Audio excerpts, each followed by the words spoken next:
गजानन माधव मुक्तिबोध 4 भाई थे। इनका जन्म श्योपुर ग्वालियर में 13 नवंबर 1917 को हुआ था। प्रारंभिक शिक्षा दीक्षा उज्जैन में हुई थी। इनके सबसे छोटे भाई शरद चंद्र मराठी के प्रतिष्ठित कवि हैं। इस कवि की जिज्ञासाएं उसे शीघ्र ही कल्पना लोक से खींचकर बौद्धिक हलचलों में ले गईं। ये तीसरे दशक के अंतिम कवि थे। राष्ट्रीय और सांस्कृतिक बेचैनी उहापोह के वर्ष में इस कवि ने अपने जीवन का सर्वश्रेष्ठ लिखा था।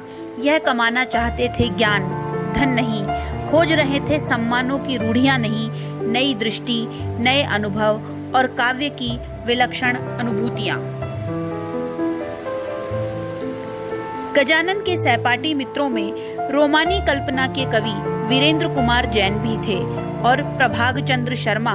अनंतर ये कर्मवीर में संपादक रहे, उस समय के अच्छे और योग्य कवि। जिंदगी में जीने के लिए गजानन माधव ने बहुत सारी नौकरियां की, बहुत सारी धीरे धीरे, लेकिन ये मार्क्सवाद की शरण में आ गए। मुझे लगता है गजानन यदि स्वस्थ होते तो अपनी कविताओं का संकलन न मालूम किस प्रकार करते। गजानन ने अपनी कविताओं का संकलन ब्रह्म राक्षस रूप में किया है। गजानन अपने आप में पूर्ण कवि हैं। मुक्तिबोध फैंटेसी का कवि है। ये फैंटेसी उसे उसकी बौद्धिक हलचलों में जीने को मजबूर करती है। ये फैंटेसी ऐसी है कि संभवतया कविता जिंदगी से अधिक सहजनी है। वे अपना काव्य संकलन देखने में असमर्थ रहे। पक्षाघात से गर्दन तोड़ मेनिंजाइटिस की बीमारी से उनका निधन हुआ, लेकिन फिर भी वे जो कुछ भी रच कर गए वह हिंदी साहित्य की अविलक्षण और अभूतपूर्व निधि है। गजानन मार्क्स और गांधी के बीच के कवि नहीं हैं, वरन वे इनसे कहीं ऊपर की चीज के कवि हैं। गजानन पढ़ने लिखने वाले कवि हैं। गजानन की कविता को आप यूं ही नहीं समझ सकते। उनकी कविताओं को समझने के लिए एक विलक्षण दृष्टि, युगीन चेतना और प्रयोगवादी शिल्प का होना अति आवश्यक है। गजानन माधव मुक्तिबोध का काव्य एक बरगद की तरह से है जो उनकी प्रिय इमेज है, मगर वह बरगद नहीं, चट्टान एक ऊंची सीधी चट्टान है।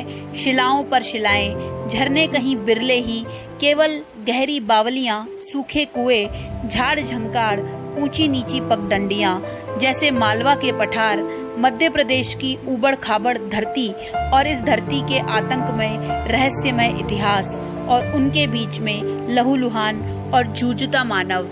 वह मानव है मुक्तिबोध, गजानन माधव मुक्तिबोध।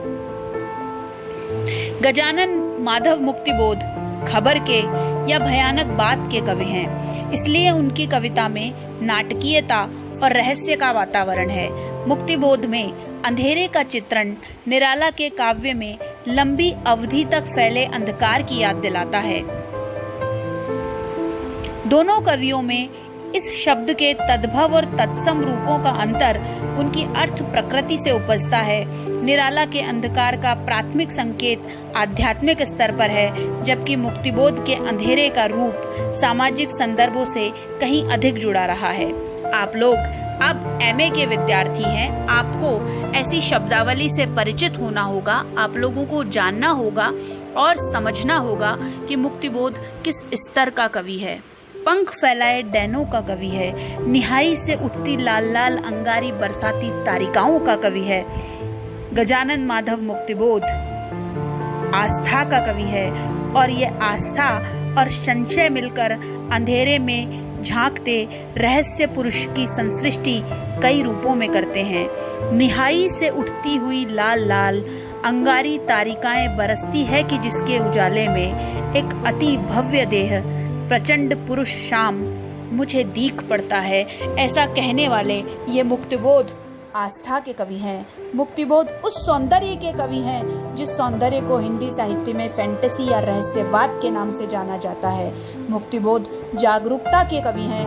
मुक्तिबोध सचेतनता के कवि हैं। मुक्तिबोध वह कवि हैं जो पत्थर में प्राण फूंकने में सक्षम कवि हैं।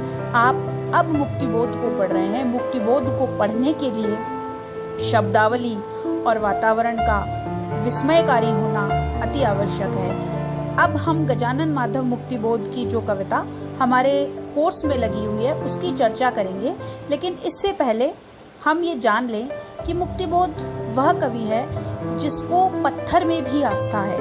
मुक्तिबोध जागरूकता और सचेतनता का कवि है। मुक्तिबोध मृत्यु के ठीक पूर्व तक आलोक में विजय की आस्था का कवि है। मुक्तिबोध का काव्य संकलन चांद का मुंह टेढ़ा है एक बड़े कलाकार की स्केच बुक जैसा लगता है। रचना की दृष्टि से